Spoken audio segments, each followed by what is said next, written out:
Buonasera, buonasera ai soci dell'associazione Verona Network. Devo dire un saluto che non è di circostanza, ma sicuramente un saluto che è legato a una stima profonda verso tutti, verso coloro i quali da molti anni hanno creduto in questo progetto. Evidentemente si sta andando verso Verona 2026, che vedo che è al centro delle vostre iniziative, e quindi considero le aspettative della città molteplici da questo punto di vista. Non solo,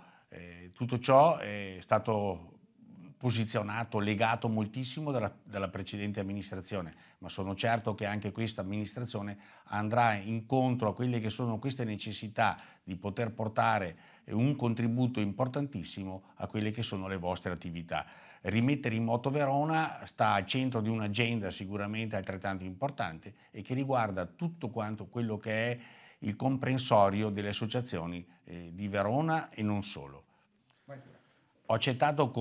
veramente con gratitudine quello che è stato l'invito da parte del direttore, vi ringrazio per questo spazio che mi è stato dato, ma sicuramente il motivo principale è per veramente farvi un in bocca al lupo, per fare un in bocca al lupo a tutti i soci di queste associazioni importanti per un proseguo di lavoro che sicuramente vedrà nei prossimi anni attività sportive, attività culturali, attività sociali, e quindi un grazie di cuore, un in bocca al lupo anche per quello che riuscirete a portare su questo piatto importante che la città di Verona ha bisogno. Grazie.